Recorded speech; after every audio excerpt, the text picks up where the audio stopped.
All right, everybody, welcome back to another episode of Dids in the Dugout. This is our Week 6 gambling episode. We'll go over how everything went last week and then go over what we're looking at this week. Y'all are more than welcome to fade me because I have hit quite a slide here.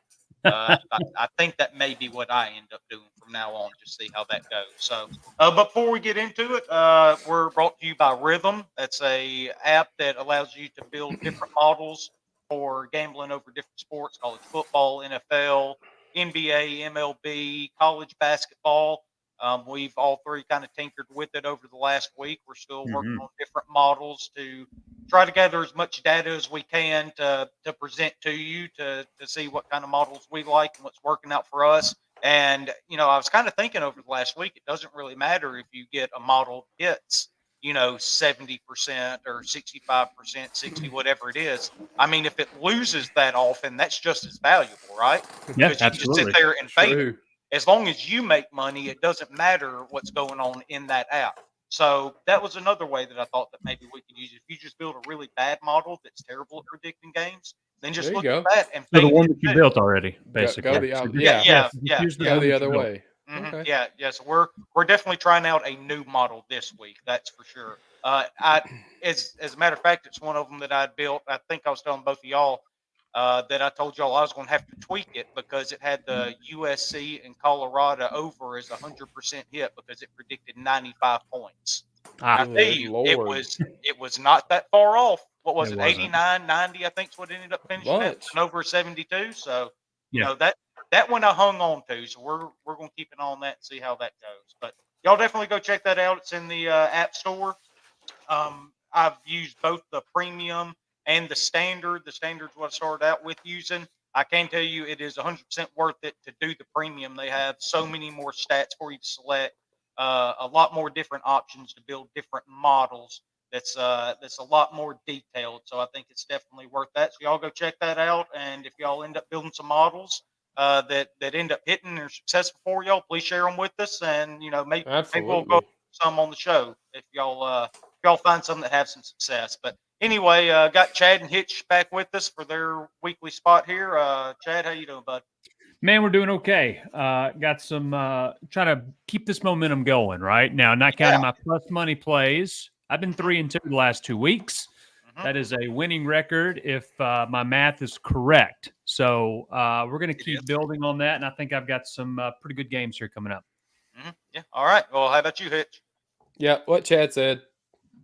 Okay. Well, you actually didn't have a winning week minus your plus money, so it's actually not at all what Chad said. So, but anyway, appreciate you tuning in for us.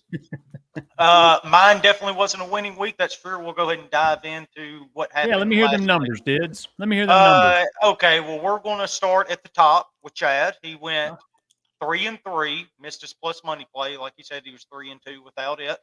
Ended up with plus 0.3 units on the week. So that's a slow climb up. Hitch come in second, 2-3-1. Got the second push of the year. Congratulations, Hitch. That's pretty impressive. And minus 1.2 units on the week. I can see you staring at your page thinking that I've made another mathematical error somewhere for the second straight week. You have, but it's all right. We'll talk about it later. Okay. And I guess I'll just wait and hear about it later then. What was your record, Derek? I was 1-5. So again, if you go back to fading though, that can be a very profitable week for you. That's true. I never said I was coming on here to give you nothing but winners to make you money. From the outset, I told you. How many units did you lose last week?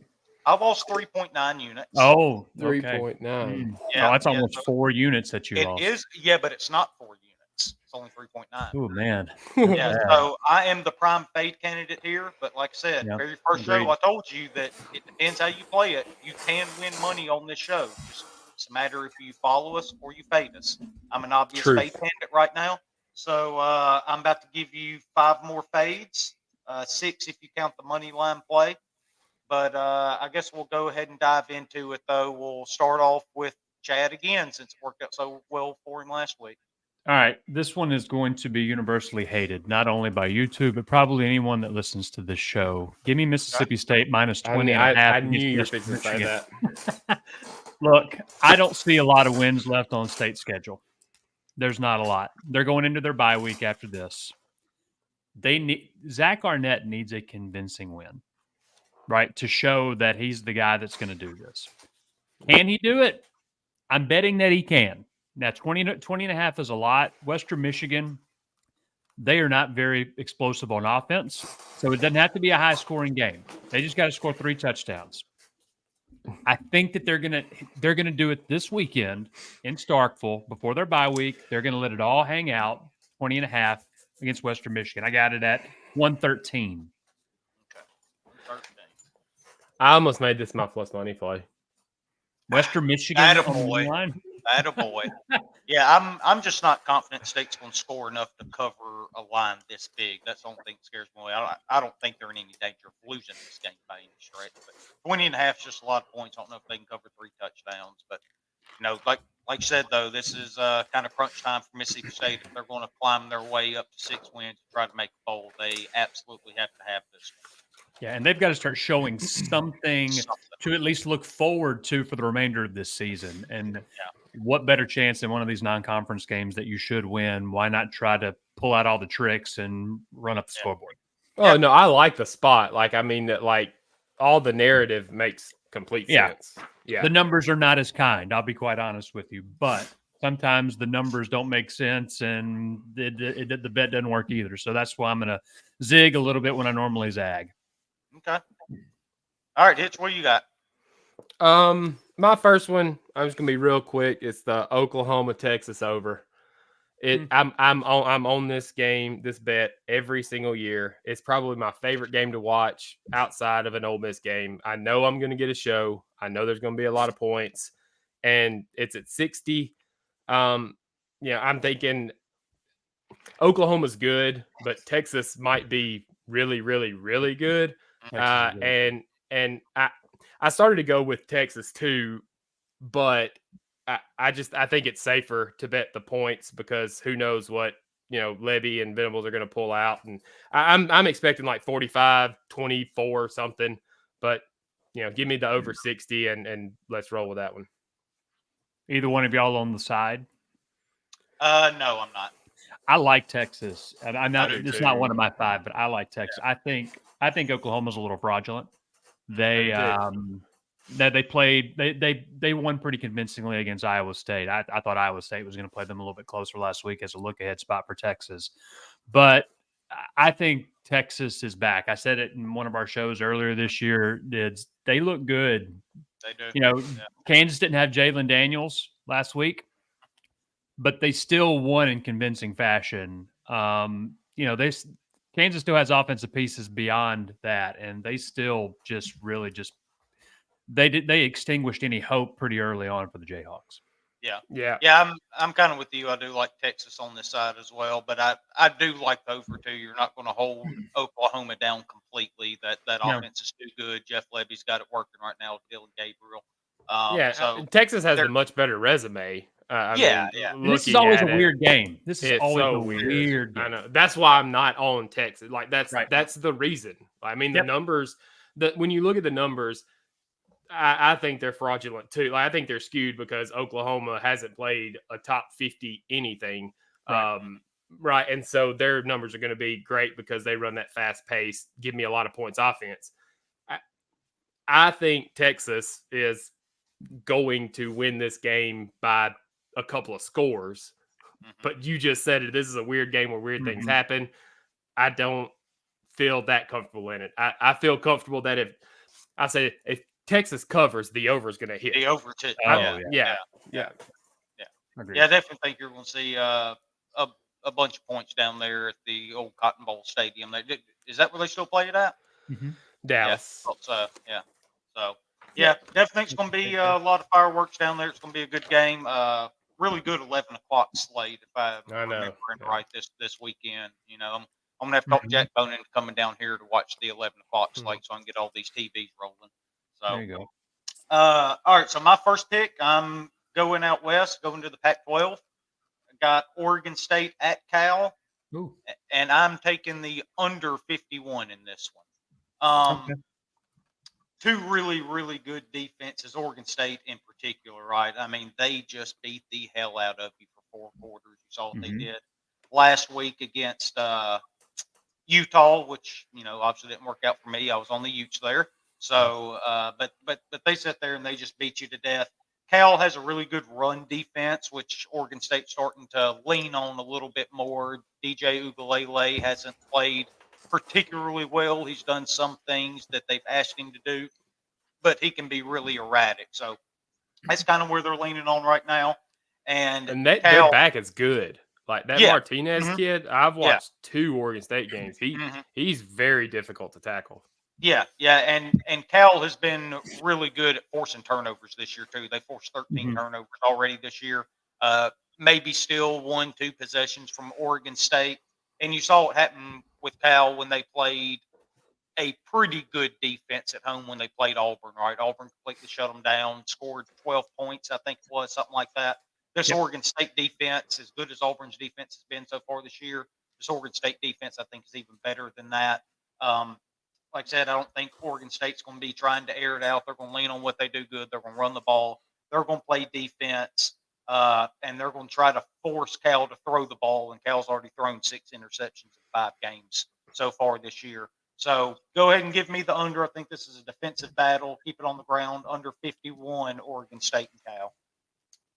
All right, you got a little. It looks like a little line movement going the other way. It looks like it's at 52 now. So, yeah, that seems to be how all of them have gone so far. I checked them again this morning, including the one I'm on Wednesday night. So, all right, Chad, you're up. All right. So we were just talking about Kansas. Let's talk about their game against UCF this week. So I haven't been getting that in. Let's. So I misspoke. It's not Jalen Daniels. It's Jaden Daniels. But this is my first total of the year. I'm taking the over 65, minus 115. So both of these offenses average over 7 yards a play. And opposing offenses are averaging over 5 against their defenses, right? Now, there's quarterback issues on both sides, right? Jaden Daniels and John Rice Plumlee did not play last week, and they're questionable for this week. Yeah. However, Jason Bean, he has shown – last week he did not show against Texas, but once again, that's Texas. Really last good defense in Texas. Yes. They got some Jason Bean played well last year when he was playing quarterback, and he's capable. He can run the ball. Timmy McClain for UCF last week. So neither quarterback played last week, and he still threw 234 yards, 2 touchdowns, ran for another one against Baylor. They should still put up points regardless if those starters play. And if they do play, I love the over even more. I think there's going to be points on points on points in Lawrence this weekend. So give me the over 65. Okay. I don't disagree with anything you said. This is actually one of the plays on the higher side of the new model I built in Rhythm was this over 65 in this game for all the reasons you just said. And then if you get both quarterbacks back, then that's just an absolute bonus. And quite frankly, I don't think you'd have any trouble covering it. This was one of the plays from Rhythm as well for me. This is the one that I wanted to use because I like the edge that it said it was giving me. So let's try it out. Let's see what happens. Yeah. And what'd you get that at? 65 at what? 115. All right, Hitch, what you got, bud? Well, let's stay there in Lawrence. Okay. Give me the Kansas Jayhawks at minus 1.5. Kansas offensive success. They rank 10th in the country offensive success, despite playing Texas, right? Who's ranked 3 defensive success. Kansas runs the ball a lot, about 58% of the time. And of those running plays, they're successful 48% of the time, which gets them in the top 30 of the country of that. UCF on the other side, they're at 99. Third down is going to play big here because on the road, UCF is getting 41%, right? Kansas at home's only allowing 33%. In the red zone is going to be big, but UCF on the road is -2 turnover margin, and Kansas at home is +4. So I'm expecting a couple of turnovers to go Kansas's way. Kansas wins, by 10, and your over hits. Yeah, I like that. So you're hoping Jaden Daniels plays and John Rush Plumlee's out, is what you're saying? I'm hoping Jalen Daniels plays. Jalen Daniels, yeah. Jalen Daniels plays. Yeah, Jalon, Jalen. But you would like it even more if Jaden Daniels played for him. Sure, yeah. Split him out. I guess I was right the first time. It was Jalen. Sorry, my write up here was a little incorrect. So glad y'all are keeping me straight. I don't hear it. I don't hear the first name. I just hear whatever team we're talking about. I know that's who we're talking about. And I know who right? Yeah. I didn't even hear you say. If you said it wrong, I didn't hear it. I didn't either. So I was just taking your word for it that you had screwed up somewhere. Yeah, you know. Yeah. So all right. So Hitch's second pick's gonna be Kansas, and they're at home, right? They are. Lawrence. Yeah. Yep. -1.5. So all right, for my second pick, we're going to go to Boston College at Army. Oof. And I'm going to take the under 49.5 here. Boston College really struggles possessing the ball, keeping the ball, eating time off the clock. Army obviously has no trouble with that. If they allow Army to set the tempo, then Army can keep the ball, run it down. It'll be an absolute slog and just run clock after clock after clock. It does worry me a little bit that Boston College can get gashed on the ground right here. Because we all know that Army is going to sit there and run it 150 times on you if you let them. And they're giving up 4.3 yards per carry and 12 touchdowns already in the first 5 games of the season. So that obviously concerns me. If you give up big chunk plays to Army, then that is the kind of offense that can score in a hurry on you with that triple option. But if you take out the Army-Delaware game where Army won 57-0, they're only averaging 22 points a game so far this year against Louisiana Monroe, UTSA, and Syracuse. So take Delaware State out, and you're talking about a low 20s for the Army, hopefully. And I expect Army to win this game. And so if that's the case, then this under is going to end up hitting. Boston College hasn't looked like anything special so far this year. So give me the Army Black Knights, keep it on the ground, control the clock, run this sucker out, and stay under 49.5. Yeah, other than against that Florida State game, Boston College has been pretty silent this year. Yeah, that's it. So, all right, Chad, what you got? All right, so UAB. Last week, you saw Trent Dilfer going off on his assistant. I don't know if y'all saw that, but I did see that. Yeah, he was pretty fired up. They played Tulane. I like them 3.5 underdog point plus 3.5 at home against South Florida. Okay. So far this season, UAB's played Georgia Southern, Georgia, and Tulane on the road, and Louisiana Lafayette at home. They played a really tough schedule. So their defensive numbers are bad. I mean, if you go look at them, they're bad. Their run defense has been an issue. But South Florida is 114th on offense and stuff rate. So their offensive line has not been getting a lot of push. On offense, though, UAB, they should be able to find success. The South Florida defense, 128th in run play explosiveness and 129th in pass play explosiveness. And they have not played very many offensive juggernauts this year. They played Alabama, and they kept that game close, but that was also when Milroe didn't start. They only scored 17 points, so there couldn't have been that many explosive plays in the game. Right. And so, so they played well against Alabama, but remember, that was the game where Saban let the other two guys play quarterback, and they didn't do anything. Yeah. So I like UAB. Once again, it's in Birmingham. I'm getting more than a field goal. Give me UAB -110 plus 3.5. Yeah. Yeah, it makes total sense. Kind of like you talk about UAB. They have played heck of a schedule so far this year, so their metrics are a little bit skewed. So South Florida wasn't very highly thought of coming into this year. They did have that game. They played really well against Alabama. No Jalen Milroe, obviously, that game. And they kept it really close. That was not the same Alabama team that we've been seeing for the last couple of weeks, though. So you can't put just a whole lot of stock into that either. So, So yeah, that makes sense. Trent Dilfer, I trust him. I think he's going to do a good job there at UAB once he kind of has time to get things going a little bit. Obviously, a really good football mind. So you give more than a field goal at home. I mean, that's pretty solid. All right, Hitch, what you got, bud? All right, let's go ahead and get this one out of the way. Let's go.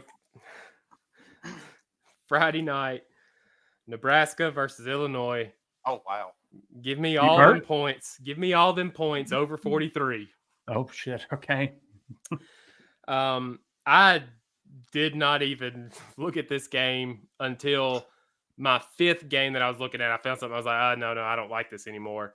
And so I started the list over, and I was looking back down. I was like, all right, I'll take a look. So in points per opportunity, meaning once you get across the 40-yard line, how many points you're averaging that, right.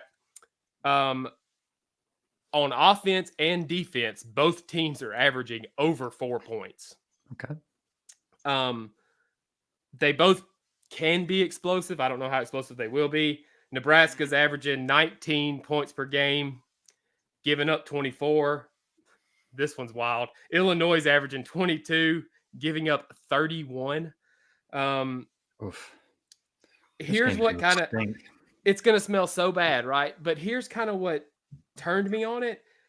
Illinois has allowed 16 red zone attempts in 3 home games this year. Is that a lot of turnover? I wonder if that's the turnovers they have had. I didn't look that deep into it. That's just a lot. Yeah, it is.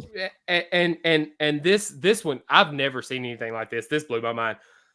Both teams have a -6 turnover margin. Nebraska on the road is -6, and Illinois at home is -6. So give me a whole bunch of turnovers in the red zone. Give me a whole bunch of points, a whole bunch of field goals. 43 seems so like such a low number. I don't know. This will be a fun one. Let's go over 43. I like it. Okay. All right. Yeah. There's not a whole lot I can add to that one, I don't think. No. I feel like I'm talking myself into this one as I'm reading it to y'all. Yeah. That's fun. You're still going to be talking yourself into it come Friday. Yeah. Oh, no, I'm not. It's already in. All right. So for my third pick, I've had a really, really bad stretch of totals so far this year. And I actually I wouldn't say that. I would say that. That's 100% true. Well, I would actually add to it is what I would do.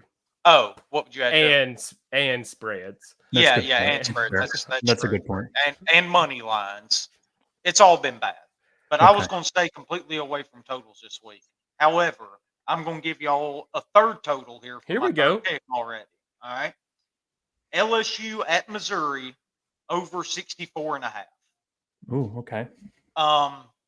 LSU has one of the best offensive units in the entire country. They sure do. I mean, they were incredible last week in Oxford. I mean, you're, just inches away from Jaden Daniels driving them downfield, 39 seconds left, and the ball hit him in the hands in the end zone. I mean, it's not that far-fetched that he catches that ball and we end up losing that game. Right. It was one of the best quarterback performances I've seen all year, Jaden Daniels last week.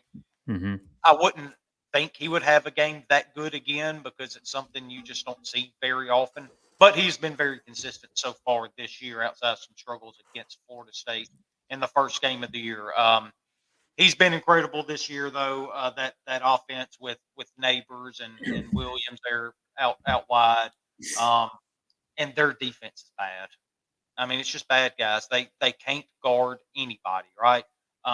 Ole Miss's defense, I think, played that bad last week. I know we've talked about it, but there were times where they just got beat by Jaden Daniels making the absolutely perfect throw.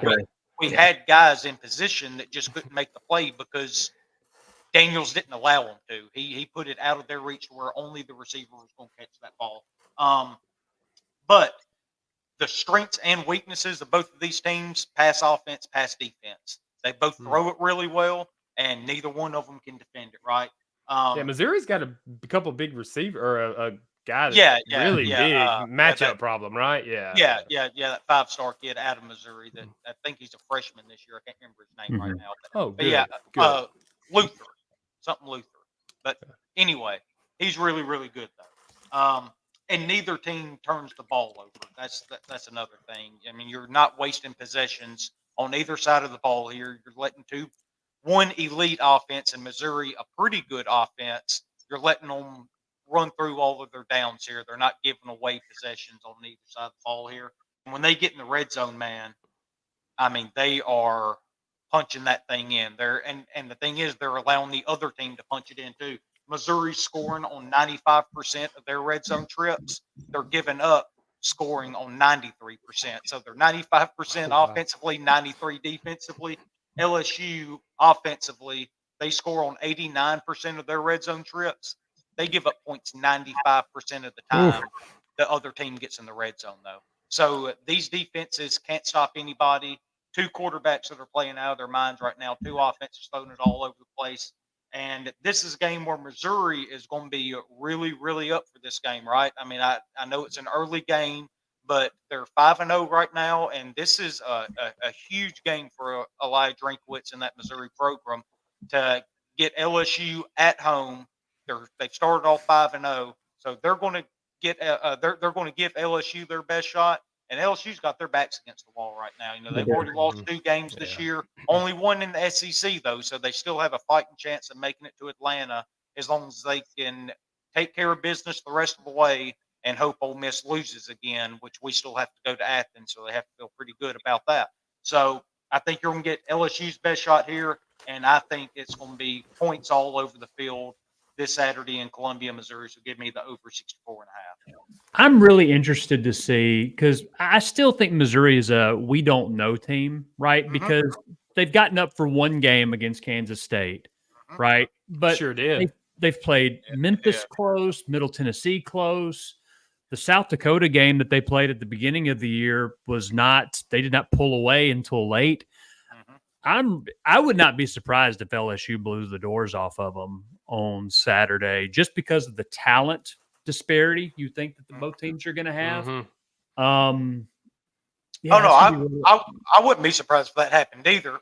I just don't think that they're going to be able to hold Missouri.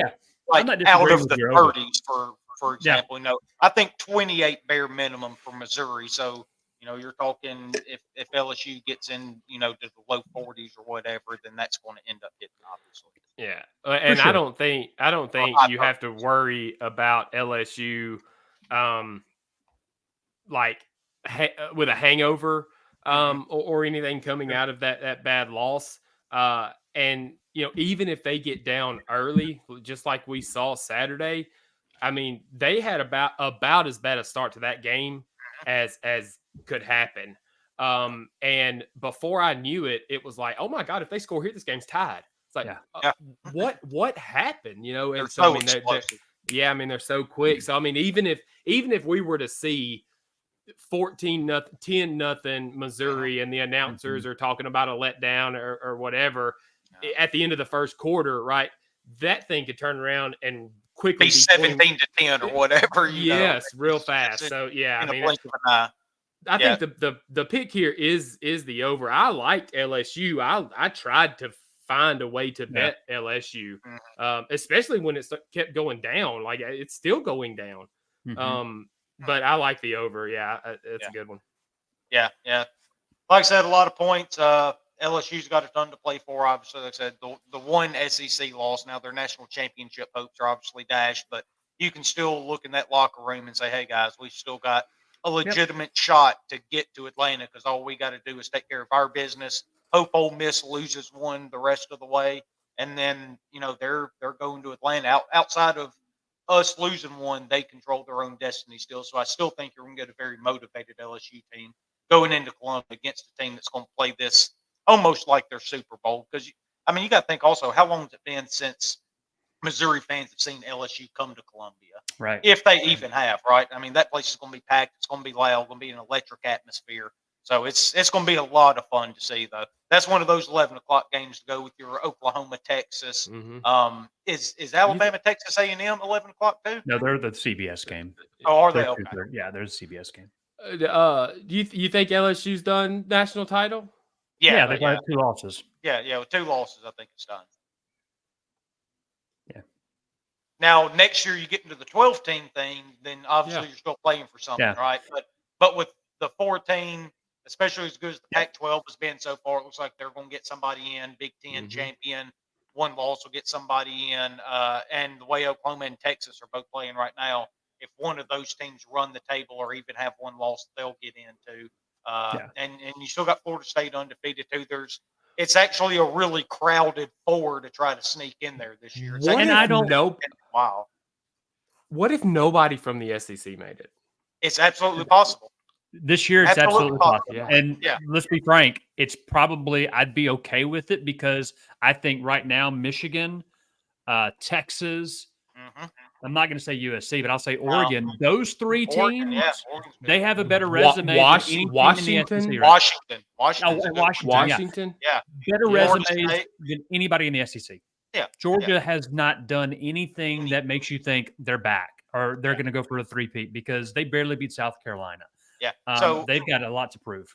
So let me ask you this then. If, say, Georgia goes undefeated in the regular season and whoever wins the West has 2 losses, beats Georgia in the SEC championship game to move Georgia to 12-1, do you still put Georgia in even though they don't win the SEC championship? It all depends on what other teams are out there, right? I think it would have to fall perfectly for them to still get in without the championship. Yes, it would have to be them versus a 2-loss Pac-12 team. That would be the only potential argument. But if you've got it looks like the Pac-12 winner's going, right? Well, we're getting into the meat of that schedule too, and they may beat up on each other like the SEC always does, right? Who knows?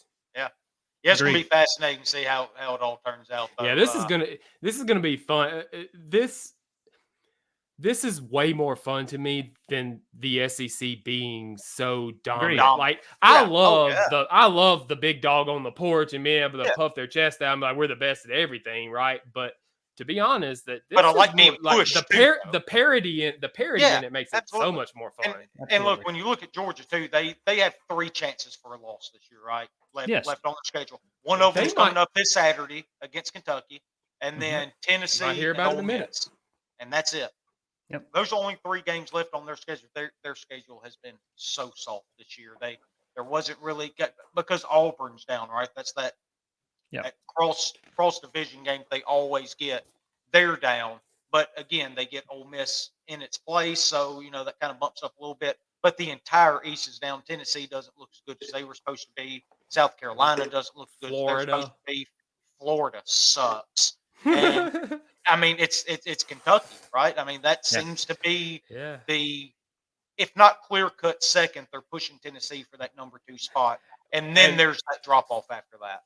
And we'll find out. Well, we'll find out. Oh, yeah. We'll find out tomorrow, right, with this LSU-Missouri game, if they're, like Chad said, I mean, we don't really know who Missouri is yet. So, all right. I guess we went on long enough about that one. So, Chad, what's your 4th pick? Yeah. So, I'm going back to Sunbelt, right? So, last week I gave out 2 Sunbelt picks.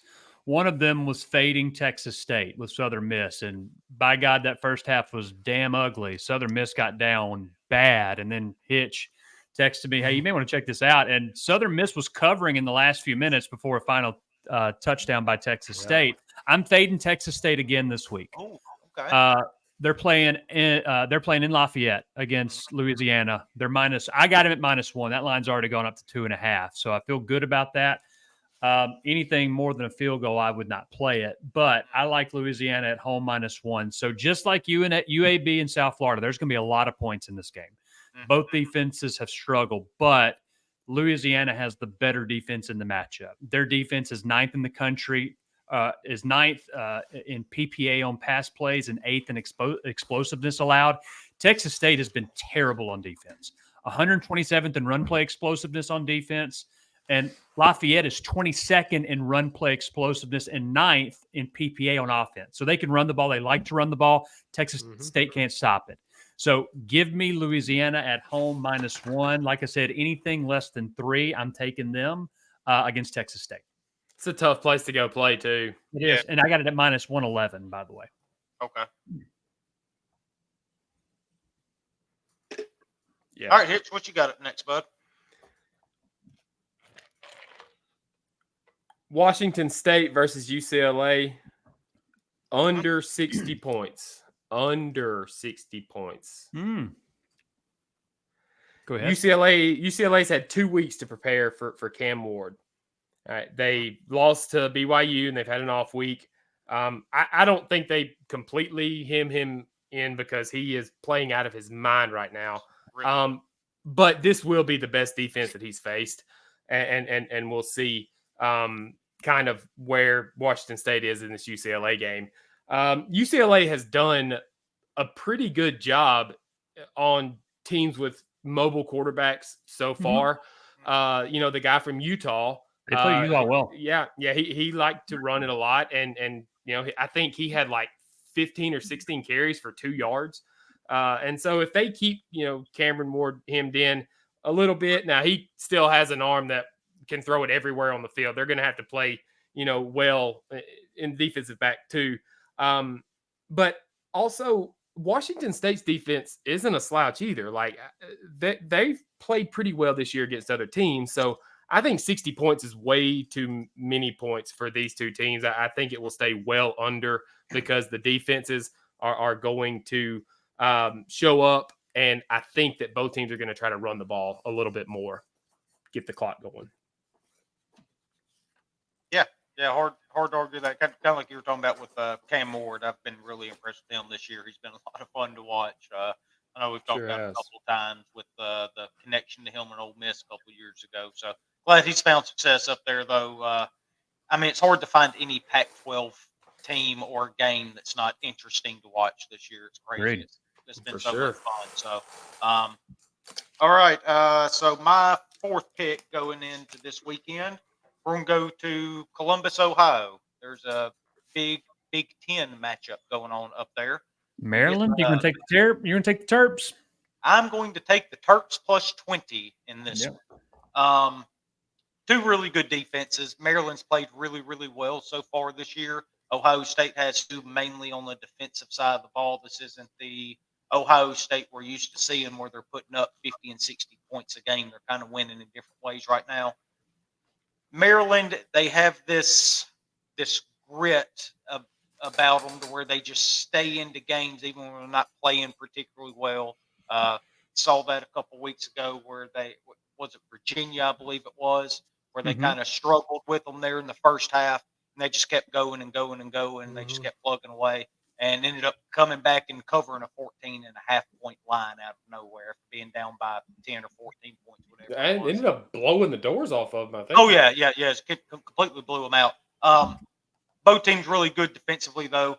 Maryland forces a bunch of turnovers. That's one thing that I always look at with these defenses. They forced 12 turnovers so far this year.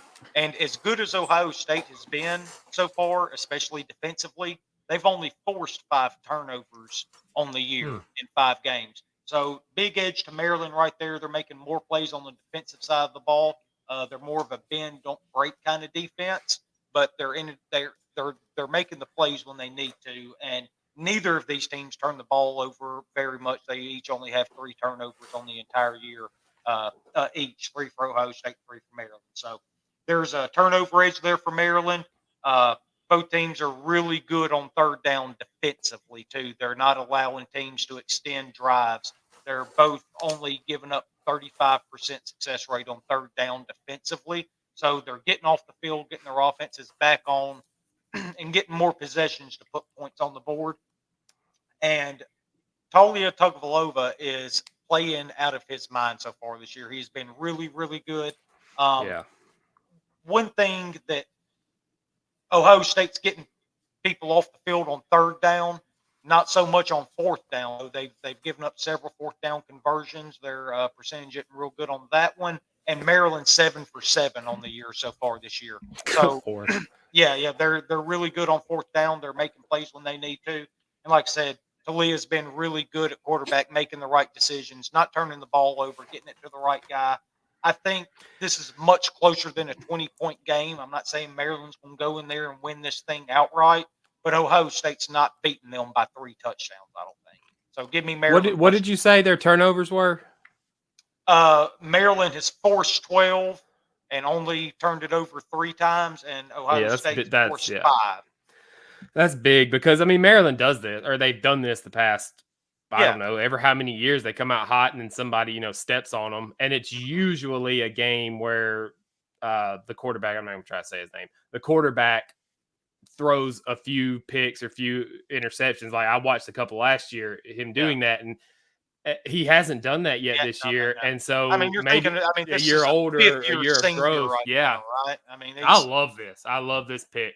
Yeah. I mean, that again. I'm not saying Maryland's going to go in there and win it. Now, if they did, it would be a huge upset. Sure. But I wouldn't be overly surprised by how good they have played. Mike Loxley has really turned that program around up there. He's a really, really good coach, a really good offensive mind.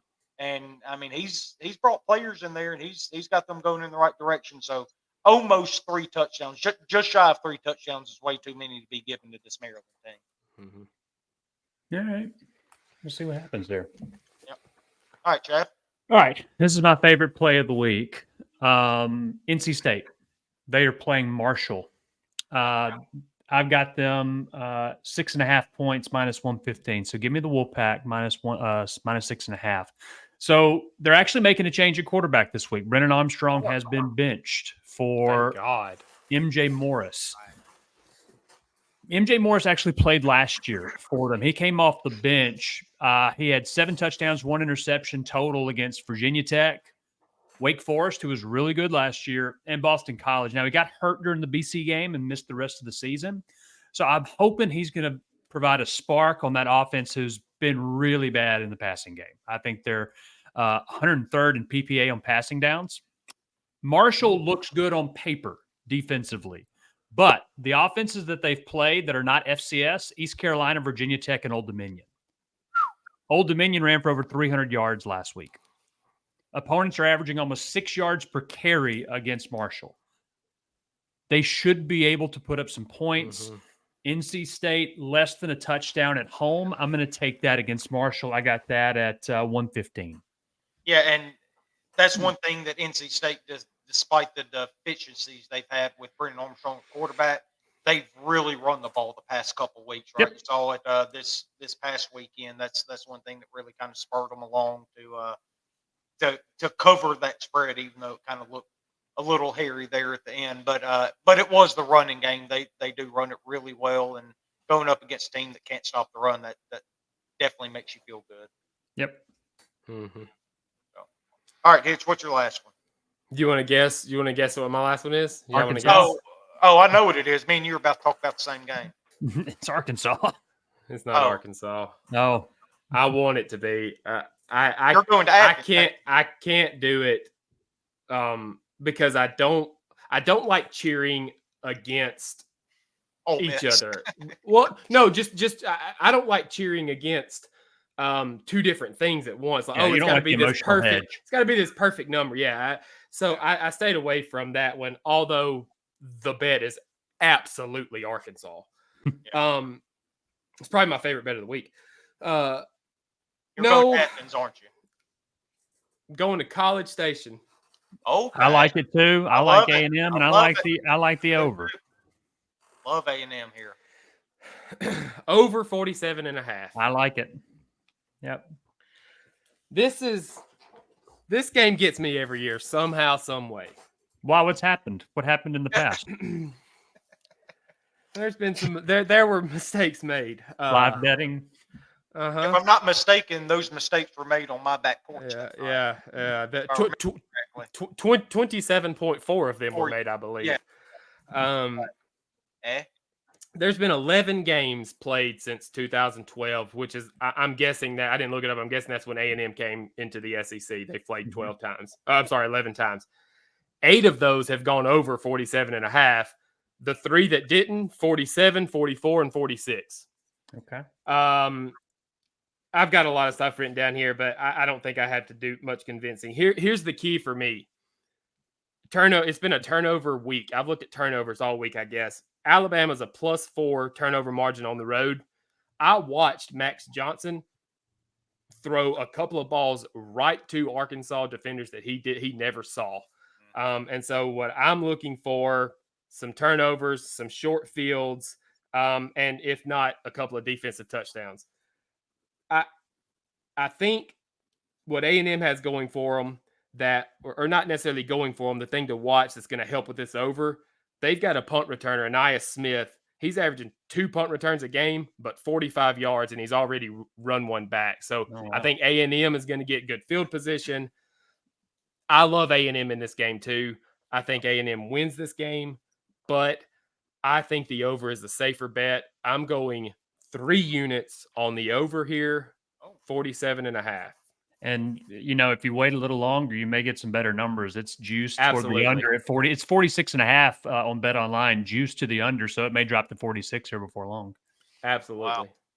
Yeah, definitely get the best number, but I could be a million billion % wrong. But everything I look at, either Alabama is good at it and A&M isn't, or vice versa, right? And so this just feels like a game that's going to go 6. I mean, this game's going to be 35-35 or something. Who knows? Yeah. I'll be on that over too. Yeah. Definitely going to be a good game, and we're going to be talking about that here in just a little bit anyway. So might as well just save my thoughts for it for the time when we get there. So, my 5th game this weekend, the Kentucky Wildcats traveling to Athens, Georgia, and they are getting 14.5 points. The Wildcats are. I think this is way too many points for Kentucky. They've played really well. Defenses on both sides are really, really, really good. Devin Leary has really played well with Lee and Cohen back calling the plays there at Kentucky. They're going to try to run the ball, though, and it's not just with the running back that had, almost 300 yards last week. Ray Davis, I think his name was. But Leary can run the ball a little bit, too.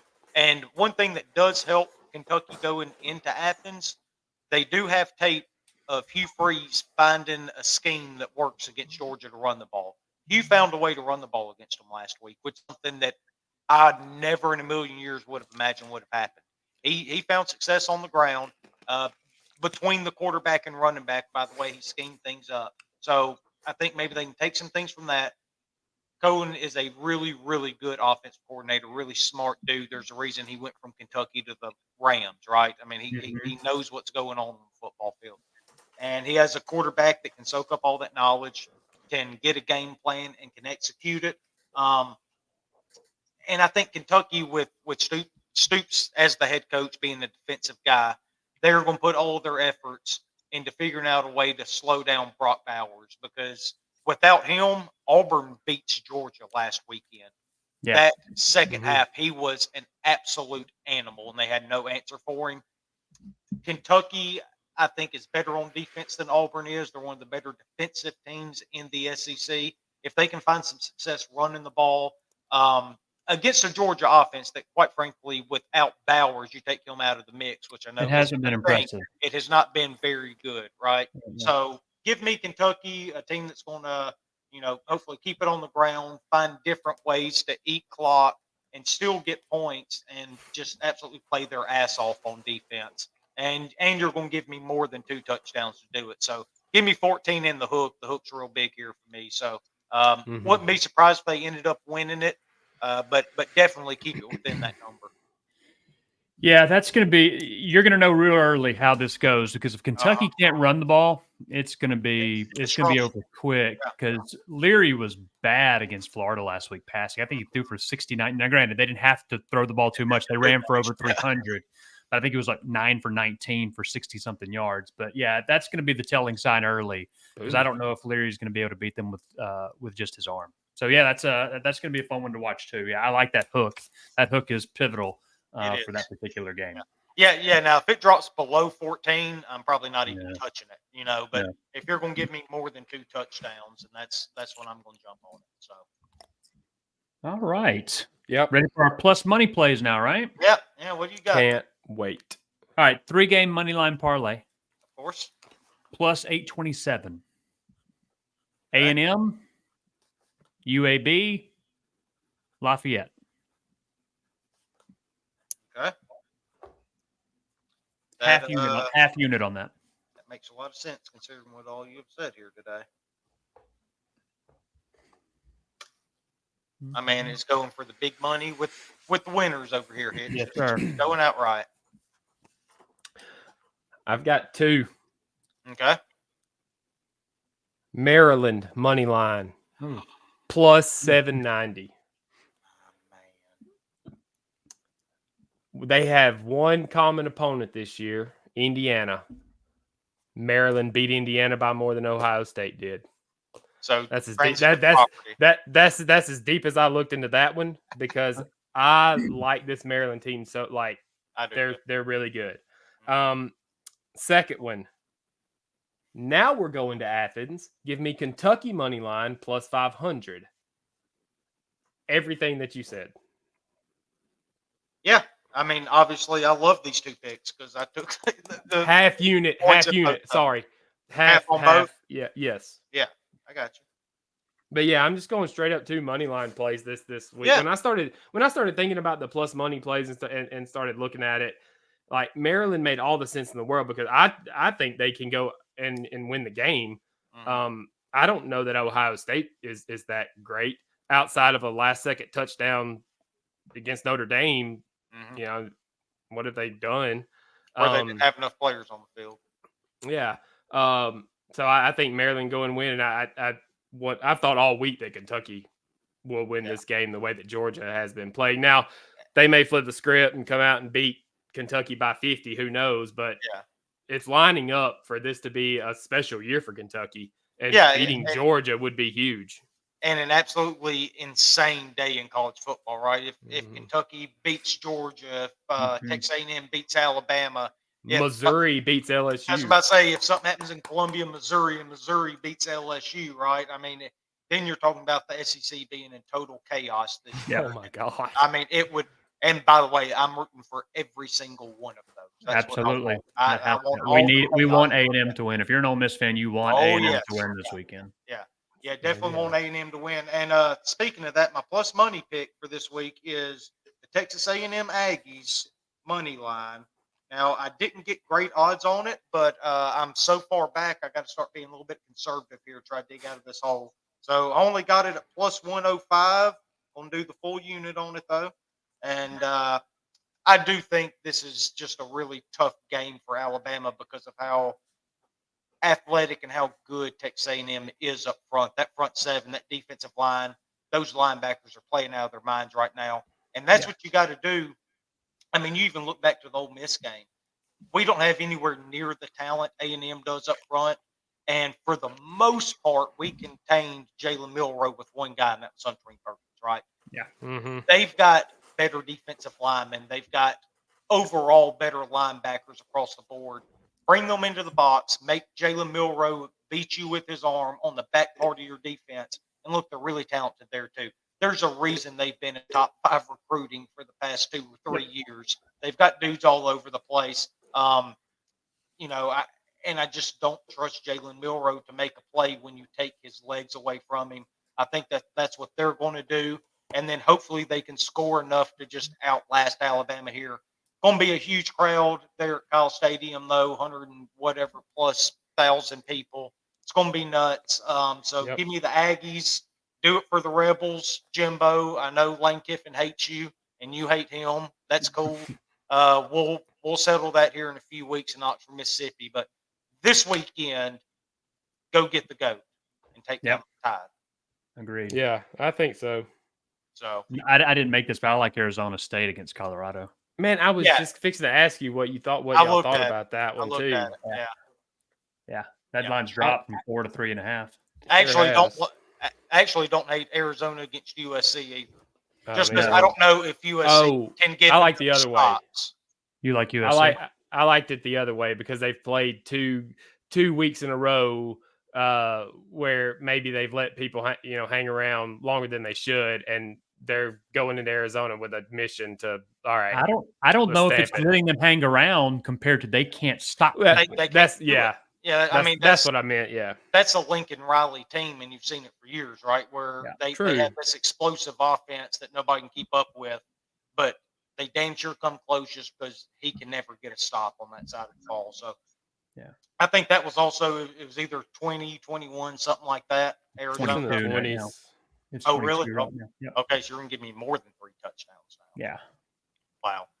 I like the Wildcats in that spot too, though. So that was another one I was looking at going into the show. So, but all right, guys. Well, I guess that's everything for today. We'll track these. We'll come back. I'm sure I'll have more data about me fading the theme of this week. And we'll get your records cleared up.